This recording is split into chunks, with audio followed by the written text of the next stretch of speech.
दुनिया में क्या सही क्या गलत, इसकी बहस उतनी ही पुरानी होगी जितना मानव जाति का इतिहास है। लेकिन हकीकत यह है कि दुनिया में सही और गलत की समझ सिर्फ इंसान के पर्सपेक्टिव पर निर्भर करती है। जो आपके लिए गलत है वो दूसरे के लिए सही हो सकता है। लेकिन जहां मानवीय मूल्यों की बात आती है तो हमारे सब और सुसंस्कृत समाज में गलत और सही को परिभाषित करने का फॉर्मूला तय होता है, जिसे आमतौर पर सभी की सहमति हासिल होती है। और यही फॉर्मूला दो या कई देशों के बीच युद्ध की स्थिति में भी इंसानी जिंदगी की अहमियत को भी परिभाषित करता है। लेकिन दुनिया के बड़े मुल्क और बड़ी ताकतें हर दौर में इन मूल्यों को अपने फायदे के लिए अपने पैरों तले रौंदती रही हैं। मिडिल ईस्ट में पिछले 10-12 सालों में जितना खून बहा है और जंग के नाम पर बहाया जा रहा है, वो अमेरिका और पश्चिमी ताकतों के पावर गेम का नतीजा रहा है। लेकिन लाखों बेगुनाह लोगों के कातिलों को आज भी डेमोक्रेटिक वर्ल्ड कहा जाता है, जो दुनिया में ह्यूमन राइट्स के अलमबरदार बने हुए हैं। जंग में आम लोगों का मरना गलत है, लेकिन पावर, पैसा और हथियारों के सौदागरों के लिए यह सही है। यही नतीजा यूक्रेन, रूस और इजराइल हमास जंग का भी है। दुनिया में जियोपॉलिटिक्स को अपने मुताबिक चलाने वाले मुल्कों के लिए ना लोगों का मरना कोई मायने रखता है और ना ही जंग की तबाही का कोई मतलब होता है। इनका मकसद जंग को शुरू करना और उसको बनाए रखना होता है। एक तरफ जंग को रोकने का दिखावा किया जाता है, दूसरी तरफ हथियारों की सप्लाई जारी रखी जाती है। यही यूक्रेन रूस युद्ध और इजराइल हमास जंग में भी हो रहा है। गजा में बेगुनाह फिलिस्तीनी नागरिकों के खून से सिर्फ इजराइल नहीं, अमेरिका के भी हाथ रंगे हैं। गजा में 15,000 से ज्यादा लोगों के कत्ल में सबसे ज्यादा अमेरिकी हथियारों का इस्तेमाल हुआ है। इस जंग में अमेरिका का इजराइल को सिर्फ मॉरल और मिलिट्री सपोर्ट ही नहीं, बल्कि हथियारों और पैसे का भी भरपूर सपोर्ट हासिल है। हमास को खत्म करने के नाम पर हजारों बेगुनाह फिलिस्तीनी नागरिकों को कत्ल कर दिया गया और प्रचार के जरिए कत्लेआम को जस्टिफाई भी किया जा रहा है। अब आप खुद बताइए, क्या सही है और क्या गलत? मानवीय मूल्यों के आधार पर देखा जाए तो जो किया गया वो गलत था, लेकिन जाती फायदे के लिए जो किया जा रहा है वो इजराइल के लिए सही है। इजराइल और अमेरिका से अगर पूछा जाए कि बदले की इस आग में अब तक कितने हमास के लड़ाकों को खत्म किया गया, तो शायद इसकी तादाद को बताना इन दोनों मुल्कों के लिए भी मुश्किल होगा। लेकिन इन 50 दिनों में इजराइल ने गजा की 20 लाख की आबादी पर 40,000 टन बम बरसा दिए और आधे से ज्यादा गजा को कब्रिस्तान में तब्दील कर दिया।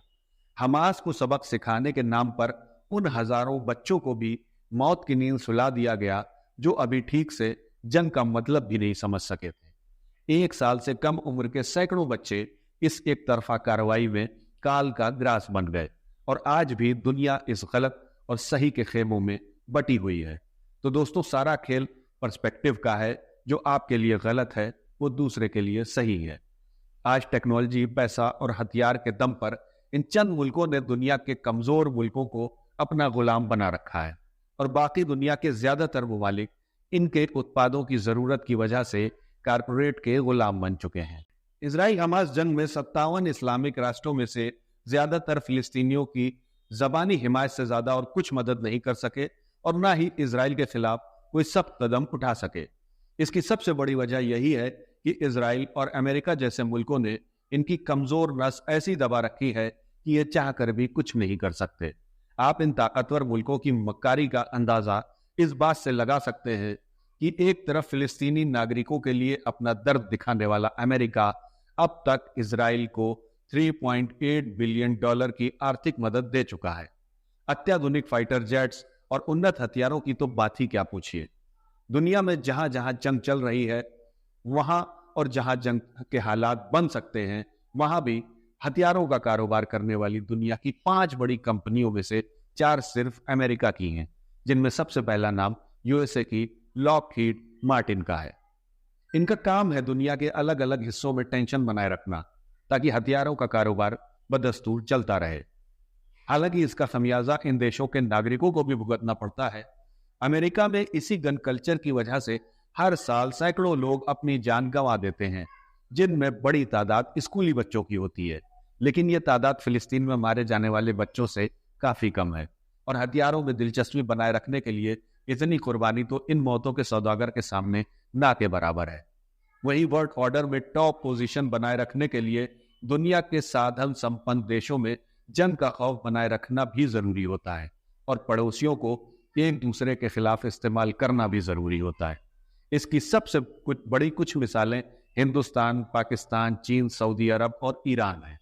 ये बड़ी ताकतें अपनी सुरक्षा और सुप्रीमेसी की कीमत पर किसी भी साधन संपन्न देश को तरक्की नहीं करने देती। कुछ ना कुछ हंगामा खड़ा करके या तो वहां अस्थिरता पैदा करते हैं या फिर जोड़ तोड़ के जरिए सत्ता पर अपनी कठपुतली सरकार बनाकर पॉलिसीज को अपने फायदे के लिए कंट्रोल करते हैं। पिछले कुछ सालों में आपने इराक, सीरिया, लीबिया, अफगानिस्तान जैसे मुल्कों का हाल देख लिया है।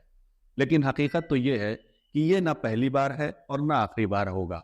हाँ, कुछ कुछ वक्त बाद परिस्थितियां बदलती हैं तो वर्ल्ड वॉर जैसी जंगें जियोपॉलिटिक्स में वर्ल्ड ऑर्डर चेंज कर देती हैं। जैसे पहले विश्व युद्ध तक ब्रिटेन दुनिया का चौधरी था, लेकिन दूसरे विश्व युद्ध के बाद नया चौधरी अमेरिका बन गया और यूएसए का ये रुतबा आज तक कायम है।